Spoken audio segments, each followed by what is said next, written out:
May it please the court, my name is Brock, initials AM, and I'm appearing this morning via video link at this evidentiary hearing for the upcoming trial of Adam and Barbara, who have been charged under Section 320, subsection 1 of the Criminal Code Act of Queensland for inflicting grievous bodily harm on their daughter and stepdaughter Jennifer, respectively. Your Honour, the Crown Prosecution would like to make its first submission regarding Adam as a witness against his co-accused Barbara. Your Honour, the Crown Prosecution would like to add Adam to our witness list, and as Your Honour is very well aware that his marital relationship with Barbara bears no barrier to this being done, as under Section 8(2) of the Evidence Act, a husband and wife can be considered to be competent and compellable against each other as witnesses by either the defence or the prosecution. However, Your Honour is also very well aware that as Adam and Barbara are co-accused, as was found in R.V. Payne, co-accused cannot be considered to be competent Crown witnesses. Therefore, Your Honour, the Crown Prosecution submits that Adam and Barbara be each granted separate trials rather than standing as co-accused as at one trial, in order for the Crown Prosecution to be able to call Adam as a witness against Barbara. This Crown's second submission, Your Honour, is in regards to the child witnesses. Your Honour, the Crown Prosecution would like to call Michael, who is 5 years old, as a witness in the upcoming trial. Your Honour, the Crown Prosecution acknowledges that Michael is only 5 years old, but as Your Honour is aware, under Section 9(1) of the Evidence Act, everyone is presumed to be competent as a witness, even a child.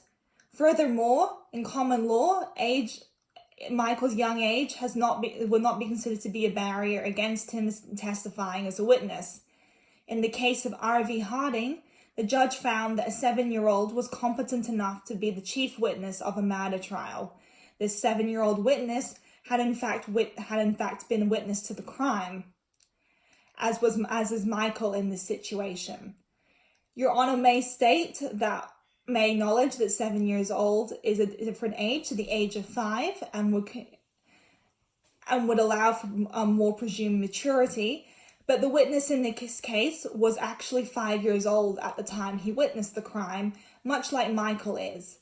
Furthermore, Your Honour, under the Evidence Act, Section 9(e), the Crown Prosecution submits that there are principles for dealing with child witnesses to limit trauma to Michael, including under Section 2(c) of this subsection, that child witnesses cannot be intimidated in cross-examination, and also under subsection D, that the questioning would be resolved quickly by both the Crown and the defence, therefore limiting any trauma to Michael.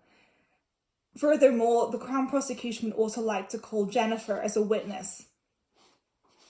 As stated in my previous submissions, age is no barrier to being considered a competent witness in this upcoming trial, and that as Jennifer is 11, 6 years older than Michael, it is unlikely that she could not be considered to be competent on age alone. The Crown does acknowledge, Your Honour, that Jennifer is deaf and can only communicate through sign language.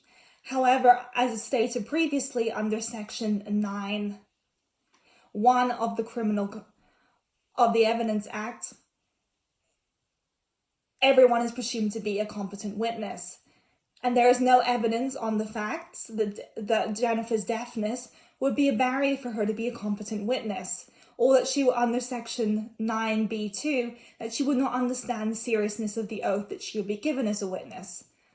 Furthermore, as Jennifer communicates directly through sign language, the Crown Prosecution makes a submission to you, Your Honour, under Section 131A, that we may ask for an interpreter to be granted by you for Jennifer so that she may testify. An interpreter may be granted under this statute if it is considered to be in the interests of justice by the court. And the Crown Prosecution submits to you, Your Honour, that in this case it is definitely in the interest of justice that Jennifer be allowed to testify against Adam and Barbara. Furthermore, and finally, Your Honour, the Crown Prosecution would like to make a submission regarding the CCTV evidence that was taken from the house that night by Constable Jones. Your Honour, the Crown Prosecution acknowledges under Section 150 of the Police Powers and Responsibilities Act that normally a warrant is required before the removal of evidence.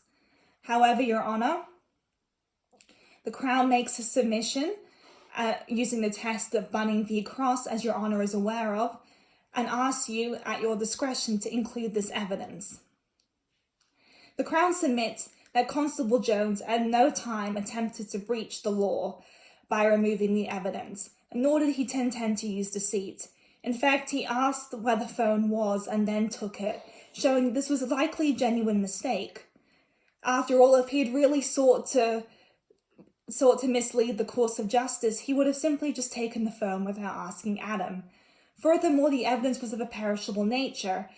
In the presence of police and perhaps realizing that he would be charged with this severe crime, Adam would have most likely deleted the evidence, destroying it forever and weakening the prosecution's case. Furthermore, Your Honour, it must be considered whether or not the conduct of the police outweighs the severity of the crime. In R.V. Drury, Judge Wilson stated and found that although the conduct of the police was unusual and illegal, the severity of the crime, which in that case was attempted murder, outweighed police conduct. While in this case, the crime is not attempted murder, it is grievous bodily harm, Your Honour, the Crown Prosecution submits that this crime is great in severity. After all, a child has been seriously injured and blinded in one eye by her parents. Therefore, the Crown Prosecution submits that the severity of this crime outweighs the conduct of the police, and it is in the interest of public policy, as Judge Wilson stated, that the evidence be included so that defendants like these can be brought to justice. The Crown rests, Your Honour.